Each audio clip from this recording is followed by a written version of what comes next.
ನಮಸ್ತೆ. ಇವತ್ತಿನ ಸಮಾಜದಲ್ಲಿ ನಾವು ಈ ಬೊಜ್ಜು ಅಥವಾ ತೂಕ ಹೆಚ್ಚುವಿಕೆ ಅಥವಾ ಸ್ಥೌಲ್ಯ ಅಂತ ಏನು ಹೇಳ್ತೇವೆ ಅದನ್ನು ಸಾಮಾನ್ಯವಾಗಿ ನೋಡ್ತಾ ಇದ್ದೇವೆ. ಎಲ್ಲ ವಯಸ್ಕರಲ್ಲೂ ಇದು ಸಾಮಾನ್ಯವಾದಂತಹ ಒಂದು ಶಾಪ ಆಗಿದೆ ಅಂತಲೇ ಹೇಳ್ಬೋದು. ಯಾಕೆಂದರೆ ಇದರಿಂದಾಗಿ ಅನೇಕ ರೀತಿಯಾದಂತಹ ವ್ಯಾಧಿಗಳು ಕೂಡ ಶುರುವಾಗ್ತಾ ಇದೆ. ಕಂಡು ಕೇಳರಿಯದಂತಹ ವ್ಯಾಧಿಗಳನ್ನು ಕೂಡ ರೋಗಗಳನ್ನು ಕೂಡ ನಾವು ನೋಡ್ತಾ ಇದ್ದೇವೆ. ಇವತ್ತಿನ ದಿನಚರ್ಯದಲ್ಲಿರ್ಬೋದು, ಋತುಚರ್ಯದಲ್ಲಿರ್ಬಹುದು, ಆಹಾರದಲ್ಲಿರ್ಬೋದು, ವಿಹಾರದಲ್ಲಿರ್ಬಹುದು, ಇದರಲ್ಲಿ ಆಗುವಂತಹ ಒಂದು ವ್ಯತ್ಯಾಸದಿಂದಾಗಿ ಈಗ ತೂಕ ಹೆಚ್ಚುವಿಕೆ ಅಥವಾ ಬೊಜ್ಜು ಸಾಮಾನ್ಯವಾಗಿದೆ. ಇದರಿಂದ ನಾವು ನೋಡ್ಬೋದು ಡಯಾಬಿಟಿಸು ಸಣ್ಣ ಸಣ್ಣ ಮಕ್ಕಳಲ್ಲೂ ಕಾಣ್ತಾ ಇದ್ದೇವೆ. ಹೈಪರ್ ಟೆನ್ಷನ್ ಆಗೋದು ಅಥವಾ ನಿದ್ರಾಹೀನತೆ ಆಗುವಂಥದ್ದು, ಅನೇಕ ರೀತಿಯಾದಂತಹ ವ್ಯಾಧಿಗಳು, ಥೈರಾಯ್ಡ್ ಡಿಸ್ಫಂಕ್ಷನ್ ಇರಬಹುದು, ಹಾಗೆ ಹಲವಾರು ವ್ಯಾಧಿಗಳನ್ನು ಕೂಡ ಈ ಒಂದು ತೂಕ ಹೆಚ್ಚುವಿಕೆಯಿಂದ ನಾವು ನೋಡ್ತಾ ಇದ್ದೇವೆ. ಇದು ಕೆಲವೊಂದು ಡಿಸೀಸಿಂದ ಅಂದರೆ ವ್ಯಾಧಿಗಳಿಂದ ಕೂಡ ತೂಕ ಹೆಚ್ಚುವಿಕೆ ಆಗ್ಬೋದು, ಅಥವಾ ತೂಕ ಹೆಚ್ಚುವಿಕೆಯಿಂದ ಕೂಡ ಕೆಲವೊಂದು ವ್ಯಾಧಿಗಳು ಬರುವಂಥದ್ದು, ವೈಸ್ ವರ್ಸ ಅಂತ ಏನು ಹೇಳ್ತೀವಿ ಆ ಥರ. ಇದರಿಂದ ಅದಾಗ್ಬೋದು, ಅದರಿಂದ ಇದಾಗ್ಬೋದು. ಸೊ ಎರಡೂ ರೀತಿಯಾದಂತಹ ಆಗುವಂತಹ ಚಾನ್ಸಸ್ಸು ಇರುತ್ತೆ. ನಾನು ಇವತ್ತಿನ ಸಂಚಿಕೆಯಲ್ಲಿ ನಿದ್ರಾಹೀನತೆ ಅಥವಾ ಇನ್ಸಾಮ್ನಿಯಾ ಅಂತ ಏನು ಹೇಳ್ತೀವಿ ಅದು, ಮತ್ತು ಮಾನಸಿಕ ಖಿನ್ನತೆ, ಡಿಪ್ರೆಷನ್, ಇದರಿಂದಾಗಿ ತೂಕ ಹೆಚ್ಚುವಿಕೆ ಹೇಗಾಗ್ತಾ ಇದೆ ಮತ್ತು ಅದಕ್ಕೆ ಯಾವ ರೀತಿಯಾದಂತಹ ಪರಿಹಾರಗಳನ್ನು ಮಾಡಿಕೊಳ್ಬೋದು ಅನ್ನೋದನ್ನು ನಿಮಗೆ ಹೇಳಲಿಕ್ಕೆ ಇಷ್ಟಪಡ್ತೀನಿ. ನಿದ್ರಾಹೀನತೆ, ಸೊ ಹಿಂದಿನ ಕಾಲದಲ್ಲಿ ನೀವು ನೋಡಿರಬಹುದು, ಬೆಳಗ್ಗೆ ಬೇಗ ಹೇಳ್ತಾ ಇದ್ರು, ರಾತ್ರಿ ಬೇಗ ಮಲ್ಕೊಳ್ತಾ ಇದ್ರು, ಈ ಒಂದು 7ರಿಂದ 8 ಗಂಟೆಗಳ ಕಾಲ ಚೆನ್ನಾಗಿ ನಿದ್ದೆ ಮಾಡ್ತಾ ಇದ್ರು.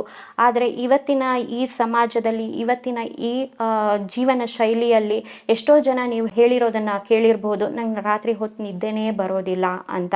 ಸೊ ಈ ನಿದ್ರೆ ಇಲ್ಲದೆ ಇರುವಂತಹದ್ದು ಕೂಡ ಒಂದು ದೇಹದ ತೂಕ ಹೆಚ್ಚುವಿಕೆ ಆಗೋದಕ್ಕೆ ಒಂದು ಕಾರಣ ಆಗಿದೆ. ಅಧ್ಯಯನಗಳ ಪ್ರಕಾರ 1,00,000 ವ್ಯಕ್ತಿಗಳನ್ನು ಅಧ್ಯಯನ ಮಾಡಿದ್ರಲ್ಲಿ 1,00,000 ವ್ಯಕ್ತಿಗಳಲ್ಲಿ ನಿದ್ರಾಹೀನತೆಯಿಂದ ಬಳಲ್ತಾ ಇರೋರಿಗೆ ಅಥವಾ ನಿದ್ರಾಹೀನತೆಯಿಂದ ಸಫರ್ ಮಾಡ್ತಾ ಇರೋರಲ್ಲಿ ತೂಕ ಹೆಚ್ಚುವಿಕೆ ಜಾಸ್ತಿ ಆಗಿರೋದನ್ನು ಸ್ಟಡೀಸು, ಇವಾಗಿನ ಅಧ್ಯಯನಗಳು ಹೇಳ್ತಾ ಇದೆ.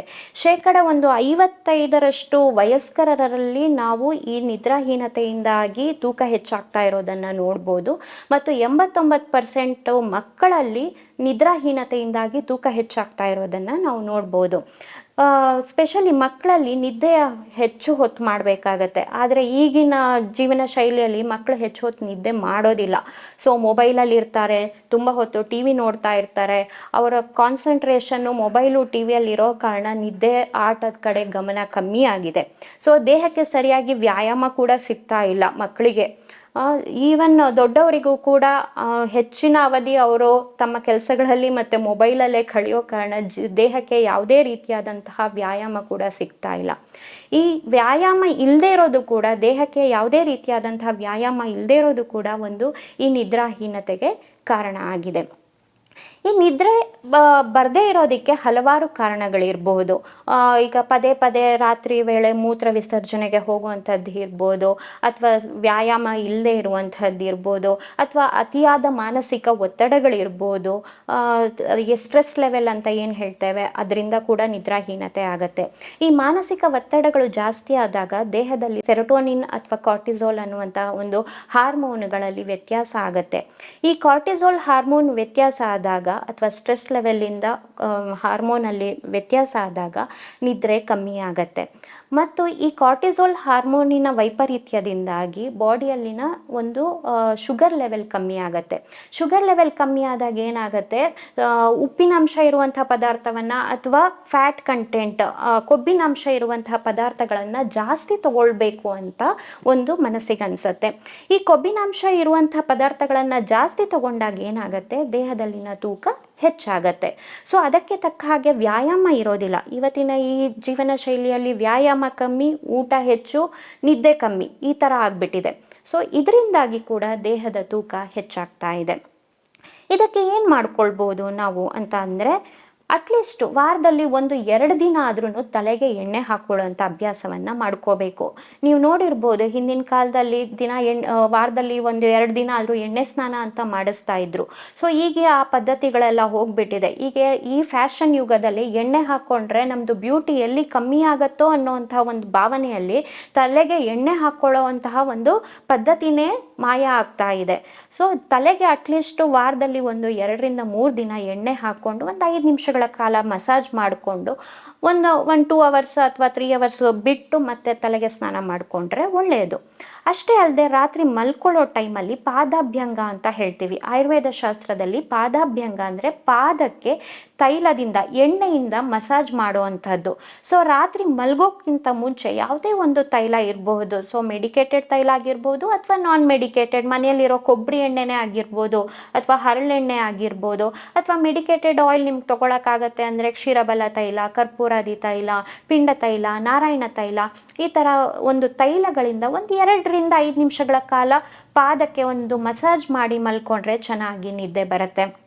ಅಷ್ಟೇ ಅಲ್ಲದೆ ನಮ್ಮ ಆಯುರ್ವೇದ ಶಾಸ್ತ್ರದಲ್ಲಿ ಹೇಳಿರೋ ಥರ ಕೆಲವೊಂದು ಚಿಕಿತ್ಸೆಗಳು ಶಿರೋಧಾರ ಇರ್ಬೋದು ಅಥವಾ ನಸ್ಯ ಟ್ರೀಟ್ಮೆಂಟ್ ಇರ್ಬೋದು, ಇದು ಕೂಡ ನಿದ್ರಾಹೀನತೆಯನ್ನು ತಡೆಗಟ್ಟೋದಿಕ್ಕೆ ತುಂಬ ಸಹಾಯ ಮಾಡುತ್ತೆ. ವಾರಕ್ಕೊಮ್ಮೆ ಅಥವಾ 15 ದಿನಕ್ಕೊಮ್ಮೆ ಇಡೀ ದೇಹಕ್ಕೆ ಫುಲ್ ಆಯಿಲ್ ಮಸಾಜ್ ಮಾಡಿಕೊಂಡು ಸ್ನಾನ ಮಾಡೋದ್ರಿಂದ ಕೂಡ ನಿದ್ರಾಹೀನತೆಯನ್ನು ನಾವು ಕಮ್ಮಿ ಮಾಡ್ಕೊಳ್ಬೋದು. ಸ್ಟ್ರೆಸ್ ಲೆವೆಲನ್ನು ಆದಷ್ಟು ಕಮ್ಮಿ ಮಾಡ್ಕೊಳ್ಳೋದು ತುಂಬ ಒಳ್ಳೆಯದು. ಇದಕ್ಕಾಗಿ ನಾವು ಮೆಡಿಟೇಷನ್ ಅಥವಾ ಪ್ರಾಣಾಯಾಮ ಚಿಕಿತ್ಸೆಗಳನ್ನು ಕೂಡ ಮಾಡ್ಬೋದು. ಅಟ್ಲೀಸ್ಟ್ ದಿನಕ್ಕೆ 10 ನಿಮಿಷ ಕೂತ್ಕೊಂಡು ಮೆಡಿಟೇಷನ್ ಮಾಡೋದ್ರಿಂದ ಕೂಡ ಈ ನಿದ್ರಾಹೀನತೆಯನ್ನು ನಾವು ತಪ್ಪಿಸ್ಬೋದು. ಮತ್ತು ಪ್ರಾಣಾಯಾಮ, ಅದರಲ್ಲಿ ಉಜ್ಜಯಿನಿ ಪ್ರಾಣಾಯಾಮ ಇರ್ಬೋದು ಅಥವಾ ಶೀತಲಿ, ಭ್ರಾಮರಿ ಅಂತಹ ಪ್ರಾಣಾಯಾಮ ಮಾಡೋದ್ರಿಂದ ಕೂಡ ನಿದ್ರಾಹೀನತೆಯನ್ನು ನಾವು ತಪ್ಪಿಸ್ಬೋದು. ಮತ್ತು ಕೆಲವೊಂದು ದ್ರವ್ಯಗಳು, ಆಯುರ್ವೇದದ ಔಷಧಿಗಳು, ಅಶ್ವಗಂಧ ಇರ್ಬೋದು ಅಥವಾ ಶತಾವರಿ ಇರ್ಬೋದು, ಭೃಂಗರಾಜ ಇರ್ಬೋದು, ಬ್ರಾಹ್ಮಿ ಇರ್ಬೋದು, ಇಂಥದ್ದನ್ನು ರೆಗ್ಯುಲರ್ ಆಗಿ ಯೂಸ್ ಮಾಡೋದ್ರಿಂದ ಕೂಡ ನಾವು ನಿದ್ರಾಹೀನತೆಯನ್ನು ತಪ್ಪಿಸ್ಬೋದು. ಈ ಎಲ್ಲ ಪರಿಹಾರಗಳನ್ನು ನೀವು ಮನೆಯಲ್ಲೇ ಮಾಡ್ಕೊಳ್ಬೋದು. ಮತ್ತು ಮೇಯ್ನಾಗಿ ನಿಮ್ಮ ಮಾನಸಿಕ ಒತ್ತಡವನ್ನು ಕಮ್ಮಿ ಮಾಡ್ಕೊಳ್ಳೋದು ಬಹಳ ಮುಖ್ಯ ಆಗತ್ತೆ. ಟೈಮಿಗೆ ಊಟವನ್ನು ಸರಿಯಾಗಿ ಮಾಡಿ. ಆಹಾರದಲ್ಲಿ ಕೊರತೆ ಆದರೂ ಕೂಡ ನಿದ್ದೆ ಸರಿಯಾಗಿ ಬರೋದಿಲ್ಲ ಮತ್ತು ಮೆಟಬಾಲಿಸಮ್ ಕೂಡ ಹಾಳಾಗತ್ತೆ. ಮೆಟಬಾಲಿಸಮ್ ಅಂದರೆ ಚಯಾಪಚಯ ಕ್ರಿಯೆ ಅಂತ ಏನು ಹೇಳ್ತೀವಿ, ಅದು ಕೂಡ ಹಾಳಾಗತ್ತೆ. ಮತ್ತು ಇನ್ನೊಂದು ವ್ಯಾಧಿ ಏನು ದೇಹದ ತೂಕಕ್ಕೆ ಕಾರಣ ಆಗಿದೆ ಅಂದರೆ ಅದು ಮಾನಸಿಕ ಖಿನ್ನತೆ ಅಥವಾ ಡಿಪ್ರೆಷನ್ ಅಂತ ಏನು ಹೇಳ್ತೀವಿ ಅದು. ಈ ಡಿಪ್ರೆಷನ್ ಇವಾಗ ಎಲ್ಲ ಯುವ ಪೀಳಿಗೆಯಲ್ಲಿ ಸಾಮಾನ್ಯ ಆಗಿಬಿಟ್ಟಿದೆ. ಇದರಿಂದಾಗಿ ಎಷ್ಟೋ ಸೂಸೈಡಲ್ ಅಟೆಂಪ್ಟ್ಸ್ಗಳಾಗ್ತಾ ಇದೆ. ಇದನ್ನು ನಾವು ದಿನನಿತ್ಯದ ದಿನಪತ್ರಿಕೆಗಳಲ್ಲಿ ಓದ್ತಾ ಇರ್ತೇವೆ. ಈ ಮಾನಸಿಕ ಖಿನ್ನತೆಯನ್ನು ಕಮ್ಮಿ ಮಾಡ್ಕೊಳ್ಳೋದು ಕೂಡ ತುಂಬ ಮುಖ್ಯ ಆಗತ್ತೆ. Indian journal of psychiatric nursing ಅಧ್ಯಯನದ ಪ್ರಕಾರ ಪ್ರತಿ 20 ವ್ಯಕ್ತಿಗಳಲ್ಲಿ ಒಬ್ಬರು ಮಾನಸಿಕ ಖಿನ್ನತೆಯಿಂದ ಬಳಲ್ತಾ ಇದ್ದಾರೆ ಅಂತ ಒಂದು ಅಧ್ಯಯನಗಳು ಹೇಳ್ತಾ ಇದೆ. ಇದಕ್ಕೆ ನಾನಾ ಕಾರಣಗಳಿರ್ಬೋದು. ಮನೆಯಲ್ಲಿನ ನಿಂದನೆ ಇರ್ಬೋದು ಅಥವಾ ನಿರ್ಲಕ್ಷ್ಯಗಳಿರ್ಬೋದು, ದೀರ್ಘಕಾಲೀನ ರೋಗಗಳಿರ್ಬೋದು, ಕ್ಯಾನ್ಸರ್ ಇರ್ಬೋದು ಅಥವಾ ಮಧುಮೇಹ ಇರ್ಬೋದು, ಹೈಪರ್ ಟೆನ್ಷನ್, ಇಂತಹ ದೀರ್ಘಕಾಲದ ರೋಗಗಳಿಂದ ಕೂಡ ಒಂದು ಮಾನಸಿಕ ಖಿನ್ನತೆಯು ಜಾಸ್ತಿ ಆಗ್ತಾ ಇದೆ.